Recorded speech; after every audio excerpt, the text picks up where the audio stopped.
Fala pessoal, beleza? Eu me chamo Gustavo e hoje venho conversar com vocês sobre as minhas leituras realizadas no mês de novembro.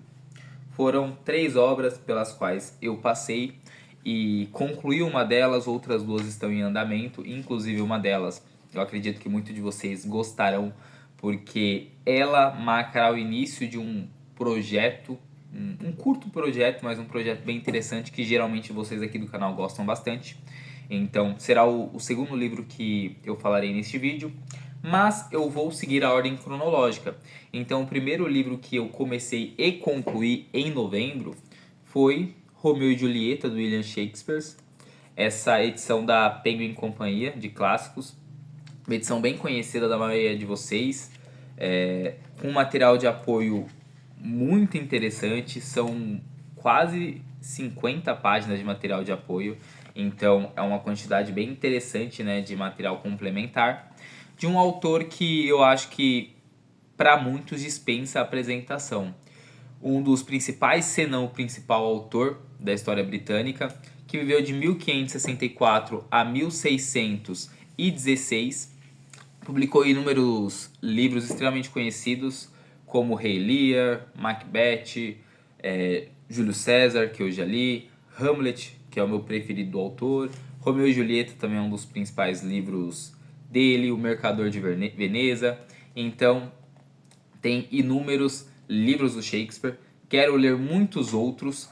Romeu e Julieta foi um livro que eu gostei, mas eu não amei ele, eu apenas gostei mesmo. Achei mais uma vez a forma como Shakespeare escreve extremamente agradável, extremamente gostosa, harmônica, a forma como ele organiza as palavras é linda, certo? Mas o livro não me prendeu tanto, o livro não me abraçou e eu não consegui me conectar tanto com a história. Mas isso é uma particularidade minha, pode ser que você leia esse livro aqui e seja o seu preferido do autor. Não foi o meu continua sendo Hamlet, que para mim é uma obra espetacular, né? Esta obra que foi publicada em 1597 e vai contar a história de Romeu e Julieta, que são personagens vinculados a duas famílias muito relevantes ali nas ruas de Veneza. A família dos Montecchios, ao qual o Romeu é pertencente, e a família dos Capuletos, a qual Julieta é pertencente. No entanto, essas duas famílias, elas vivem se degladiando, elas vivem brigando, vivem até mesmo tirando a vida uma das outras. Então, é um momento ali de efervescência naquela cidade. Não é uma cidade imensa e esses dois grupos são muito populares ali. Então é conhecido de todos o ódio e a rixa que existe entre esses dois grupos, certo? Pois bem, chegou já a idade em que Julieta já pode casar-se. E aí a sua família, os Capuletos, começam ali a vislumbrar pretendentes, e eles vão procurando aqui, procurando ali, até que eles encontram Paris. Paris será o pretendente a casar-se com a Julieta. Na verdade, o pai de Julieta pede Paris apenas mais um tempo, só mais alguns meses, para que ela realmente atinja uma maturidade, uma idade realmente perfeita, mas muito provavelmente o casamento entre Julieta será com Paris, pelo menos este é o plano de sua família. Mas, em determinado momento, em uma festa dos Capuletos, o Romeu ele consegue adentrar de penetra e frequentar aquele evento. Ou seja, numa cidade onde há uma rivalidade imensa, os Capuletos estão dando uma festa e a família rival tem um membro que entra nessa festa.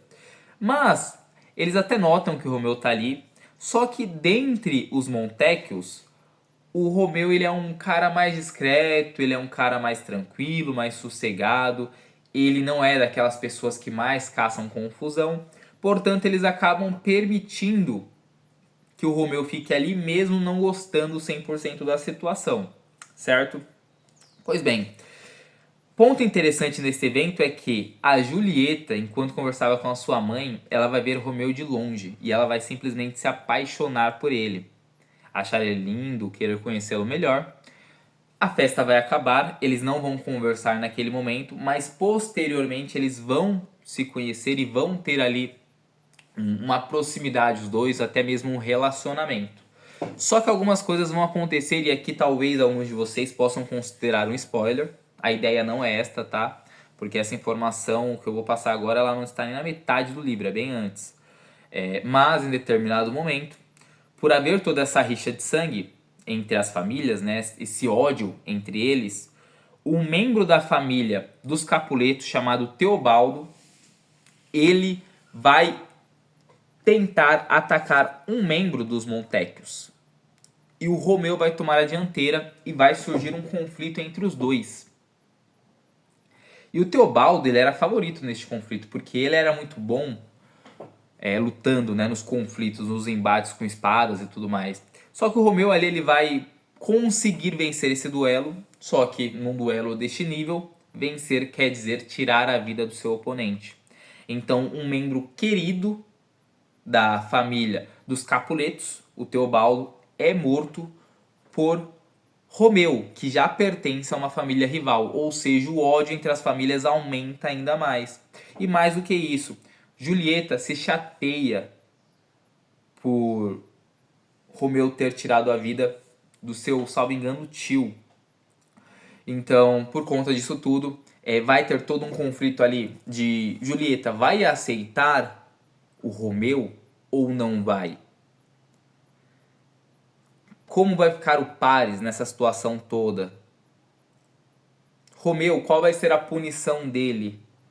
Teoricamente, a punição seria, no mínimo, o exílio da cidade, né? Então, todas essas questões vão ser trabalhadas dentro do livro a partir daqui. Eu não vou falar mais nesse vídeo porque eu vou trazer resenha posteriormente para vocês. Mas o final desse livro aqui, ele é absurdo, tá? Absurdo mesmo. Não é o que eu esperava. Então, no caso, no final do livro, ele até me surpreendeu positivamente, né? Mas é algo que chega a ser cômico de tão trágico, certo? E aí eu até deixo aqui nos comentários espaço para vocês para dizerem se vocês preferem que essa resenha que eu grave tenha spoilers ou não. Eu conte o final ou não, porque caso vocês queiram, vocês deixem aí nos comentários. E aí eu trago algumas informações do final do livro, certo? Caso vocês prefiram realmente que não tenha spoiler, também deixem nos comentários, tá bom? Mas esse aqui foi o primeiro livro concluído no mês de novembro. E na sequência, o livro que eu me referi inclusive ao projeto que eu vou começar, eu comecei a ler História Contemporânea, do Luiz Edmundo Moraes. Esse livro aqui da editora Contexto, bem conhecida de vocês, muito conhecida aqui no canal também, certo? Ele se propõe a tratar da Revolução Francesa até a Primeira Guerra Mundial, sendo que o autor, o Luiz Edmundo Moraes, ele é graduado e doutor em História e também tem mestrado em Antropologia Social. E nessa coleção História na Universidade, vou até mostrar para vocês o selo dela aqui, História na Universidade, é uma coleção que tem vários livros bem interessantes, né? Tem História da África, tem Primeira Guerra Mundial, Segunda Guerra Mundial, tem História Antiga, que eu já li, já resenhei aqui no canal, tem História Medieval, tem vários livros bem bacana, caso vocês queiram conhecer. E este aqui, eu só comecei ele, eu estou na página 31. E nesta obra aqui, o autor, dentro desse recorte de história contemporânea, que aqui está contemporânea, mas é contemporânea 1, tá? Tem o volume 2 também. Ele vai trabalhar introdução ao século XIX europeu, Revolução Francesa, Revolução Industrial, a política, restauração, liberdade e igualdade de 1815 a 1848, ideias de um mundo novo, o racionalismo e a desrazão, tempos de concorrência, os estados europeus e o imperialismo, o fim do século, ambiente e expectativas e sugestões de leitura é o que esse livro vai ter no seu índice, certo? E eu pretendo trazer para vocês um vídeo sobre cada um desses capítulos aqui. Então, tal qual, como eu já fiz com, por exemplo, o Holocausto do Wallace Hills, ou com Sapiens do Yuval Noah Harari, ou até na leitura coletiva, onde eu resenhei sobre o autoritarismo brasileiro. O livro está aqui do meu lado por coincidência. Então, como eu fiz em cada uma dessas obras, eu vou trazer aqui resenha de cada um dos capítulos, porque eu acho que são temas bem interessantes, principalmente os 2 primeiros, né? Trazer um vídeo só sobre a Revolução Francesa, baseada no livro, tá? Não é que eu vou fazer um levantamento sobre a Revolução e falar aqui, não. Eu vou trazer baseado no capítulo inicial da obra, e também sobre Revolução Industrial. Eu acho que são 2 temas bem interessantes, que vai ser bem bacana ter vídeo aqui, tá? Então, aguardem que trarei conteúdo sobre isso. Acredito que o primeiro vídeo vai sair ainda em 2025, tá bom? Esse livro aqui eu estou lendo ele só no final de semana, porque de meio de semana eu basicamente só leio em transporte público. E esse livro aqui é muito informativo. Esses livros da edição da Contexto, eles são sucintos, porque vamos trabalhar aqui 120 anos aproximadamente em 150 páginas. Então eles são sucintos em cada um dos temas trabalhados, porque só sobre a Revolução Francesa existem livros que tratam sobre esse tema com mais de 500 páginas. Então o quão minucioso o autor tem que ser, aliás, minucioso não, o quão breve o autor tem que ser para conseguir tratar a Revolução Francesa em 25 páginas aqui dentro dessa obra. Então, os livros aqui eles costumam ser assim, tá? E por conta disso eu não consigo lê-los em transporte público, eu tenho que anotar a todo instante, então não faz sentido. Uma leitura mais proveitosa é justamente aos finais de semana, na minha casa, mais tranquilo. Certo? Pois bem, Revolução Francesa, acredito que é um dos eventos históricos mais conhecidos e mais transformadores da nossa história, né? A data padrão que nós trabalhamos quando nós nos referimos a ela é de 1789 a 1799, certo? É um movimento histórico onde o povo ele vai acabar com o absolutismo dentro ali da França. Então o rei vai ser guilhotinado, a rainha também será, o rei será deposto antes disso, né? E o povo vai tomar o poder. Só que existem toda uma cronologia de acontecimentos prévios para se chegar a isso. E aí o livro, ele, primeiramente, vai debater a questão do absolutismo, né? Então o absolutismo, até que ponto é absolutismo mesmo? Porque o rei ele tem 100% de poder mesmo, ele pode fazer literalmente tudo. E aí ele vai falar que não, o Luiz Edmundo, tá, o autor. É claro que é um poder imenso, não existe ninguém que se compare a ele, mas não é também 100% restrito. Tem limitações nesse absolutismo, certo? Mas ele também vai falar sobre o que fundamenta esse absolutismo. Então ele vai falar um pouco sobre a questão da espiritualidade, né? Então o rei ele era considerado pelo povo um representante de Deus. Ele vai falar também da questão do nascimento, né? Então ser membro de uma família que está numa linhagem já vinculada à aristocracia, ao governo do país, né? Ele vai falar sobre tudo isso. E aí ele vai entrar num ponto extremamente fundamental quando a gente pensa na Revolução Francesa, que é a questão dos 3 estados. Então ali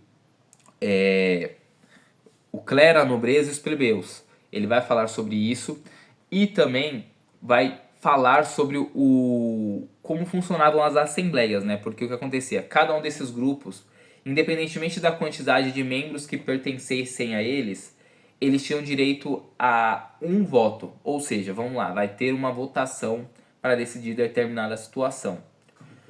O clero e a nobreza e os plebeus, que são a classe que terá mais gente, né, obviamente, eles cada um terão um voto. Então, por exemplo, é natural que o clero e a nobreza tenham interesses muito parecidos, enquanto os plebeus terão interesses distintos. Então, geralmente, sempre acabava dando 2-1 para o que o clero e a nobreza queria, e os plebeus não conseguiam ter ali a sua vontade atendida.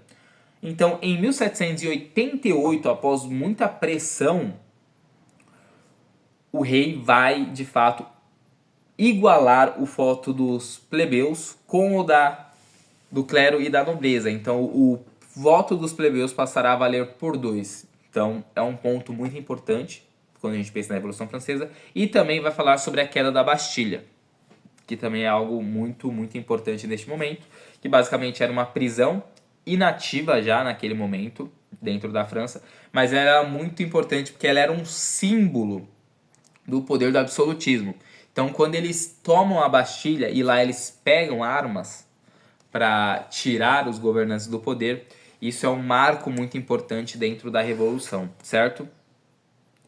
Tem mais um ponto que eu queria... Ah, sim. Ele vai falar também sobre os legados que a Revolução Francesa deixou, tá? Então, a questão do Estado laico, a questão da igualdade entre cidadãos e também a escolha de governantes pelo povo, tá? São alguns dos legados que a Revolução Francesa deixa para nós, certo? Então, logo menos, trarei um vídeo falando especificamente sobre o capítulo inteiro da Revolução Francesa, que eu não terminei ainda, tá? Eu só li a primeira parte do capítulo sobre a Revolução Francesa, não cheguei nem na metade ainda. Mas assim que eu terminar, eu trago um vídeo para vocês, tá bom? E para finalizar o mês, Scrum, a arte de fazer o dobro do trabalho na metade do tempo, do Jeff Sunderland e do Jeff Junior Sunderland, que é o filho do autor, tá? Esse livro aqui foi publicado em 2014, mas esse método ele foi criado ali em 93 e foi um método que bebeu de várias outras fontes, certo? Então, por exemplo, eles beberam da fonte da Toyota, eles pegaram o modelo que a Toyota usa dentro de suas fábricas, eles utilizaram vários e vários métodos que eles já viam que tinha ali um bom desempenho e eles unificaram e trouxeram dentro dessa obra e dentro de um método que eles já estavam propagando antes ali uma eficiência que eles prometem dentro dessa obra ser maravilhosa, né? Eles prometem que a gente consegue fazer eles dão números que, assim, na minha opinião, são exagerados, tá? Então, por exemplo, aumentar sua produtividade em 500% em um tempo curto, coisas desse tipo. Na minha percepção, um exagero. Dito isso, existem várias coisas nesse livro, vários conselhos, várias técnicas, vários métodos que realmente eu acho que podem melhorar muito o desempenho. Não na proporção que eles prometem, mas pode sim melhorar. O que acontece? Existe o método tradicional que eles chamam de método cascata, né? Então aquele método bem controlado, bem linear, cronológico, onde você marca primeiro você faz isso, depois aquilo, depois o outro, né? Então bem cronológico mesmo. E também um pouco burocrático, né? Porque geralmente esses métodos em cascata, eles têm muitas anotações, muitos registros, então tudo isso fica ali arquivado e isso demanda muito tempo. Tempo que na percepção do Jeff não está sendo bem utilizado. Por conta disso, o método dele, que é o método Scrum, já é um método que ele visa ali entregar o produto. A ideia não é, vou fazer uma anotação de como está sendo o projeto, não. A ideia é, ele vai desenvolver o projeto de forma teórica, né? Então na mente dele ele vai pensar tudo ali, ele vai passar aos membros da equipe o que precisa ser feito e eles vão começar a fazer parte por parte, não necessariamente seguindo uma cronologia. Então, por exemplo, num carro eles não vão fazer primeiro a estrutura, depois a parte da lateral, enfim, depois colocar banco, não. Um vai fazendo a porta, outro vai fazendo outra parte, outra parte, outra parte, e assim sucessivamente. Tá? Então, esse é um ponto do Jeff, né? Ele prega muito essa questão de haver ali uma não obrigatoriedade de seguir uma cronologia para entregar o produto. Eu citei o exemplo de carro, mas isso se aplica basicamente a todas as áreas, né? Então, ele defende veementemente que, na verdade, isso até está errado. Quando alguém encomenda um produto de uma pessoa, ela não deve entregar a essa pessoa a base e depois ir fazendo. Por quê? Porque se ela começar pela base, depois ir para a próxima etapa, depois para outra, a pessoa que encomendou ela só vai ter o produto quando o produto estiver 100% feito. Enquanto o Jeff ele prefere que os produtos sejam feitos no que ele chama de método 80-20. Então ele quer entregar 80% do valor do produto nos 20% do primeiro período. Então se vai demorar aí um ano para entregar o produto completo, em, sei lá, 2 meses, 2 meses e meio, ele quer estar entregando 80% do valor daquele produto. Ou o que é mais funcional para uma pessoa. Ou seja, só para exemplificar aqui, uma pessoa encomenda um relógio. Aliás, uma pessoa encomenda um relógio com alarme, certo? Ele até usa esse exemplo no livro. Um relógio com alarme. Qual é o que é mais importante para a pessoa ali? O relógio marcando as horas e o alarme, o despertador, certo? No entanto, esse relógio ele vai vir com várias outras ferramentas. No método cascata, ia ser feito o relógio, depois o alarme, depois ser feito ali um adicional, algumas outras tecnologias, a estrutura, enfim, iria ser feito parte a parte desse relógio, né? E aí tudo pronto seria entregue.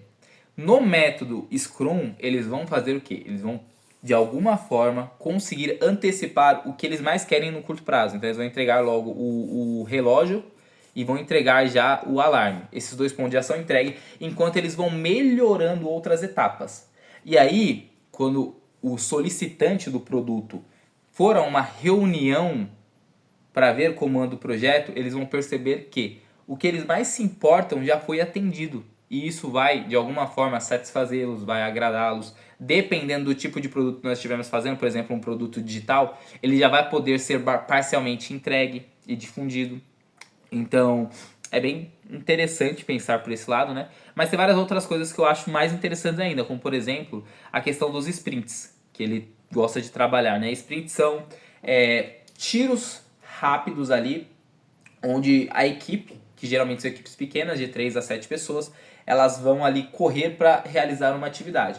Então, em vez de você demorar muito tempo, sei lá, um mês para você ali fazer uma reunião e ver como andam as coisas, semanalmente ali você vai estabelecer uma meta, as pessoas vão fazer, ao final desta semana você vai conversar com elas o que dificultou que essa meta fosse realizada, o que pode ser melhorado. Você basicamente divide em tiros curtos atividades menores. Então, em vez de você falar, poxa, me entrega um carro em 6 meses, você vai falar, não, me entrega a porta em uma semana, me entrega o banco em outra semana. Só que assim, você vai ter um controle disso para que isso vá acontecendo dentro do prazo. E aí, quando chegar lá no final, provavelmente o produto já vai estar completamente preparado. Não vai ter o risco de só no final você perceber que o produto vai atrasar.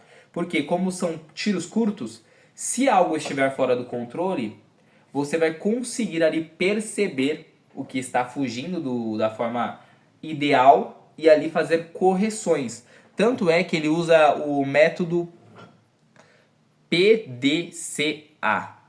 As siglas são em inglês, tá? Mas traduzindo o que cada uma dessas siglas significa, seria planejar, fazer, verificar. Planejar e fazer no método cascata normal. Só que o verificar entra no Scrum, nos sprints. Então você faz esse processo, só que você faz no curto tempo e já verifica. Deu certo? Deu certo, beleza. Verificar e agir caso haja alguma necessidade de correção. Então, enfim, é um livro bem interessante, tá? Tem vários métodos bem bacanas. Eu só passei alguns que eu anotei aqui brevemente. Eu não concluí a obra também. Já passei da metade. Faltam, na verdade, um capítulo e meio. Falta pouco desse livro para concluir. Só que todos os livros que eu trabalhei aqui com vocês, gente, eu tentei trazer de uma forma bem superficial. Falar profundamente sobre cada uma dessas obras aqui será na resenha mesmo. A ideia desse vídeo é só falar sobre o que eu li neste mês de novembro, que foi um mês bem bacana, boas leituras. Espero que vocês tenham gostado do vídeo.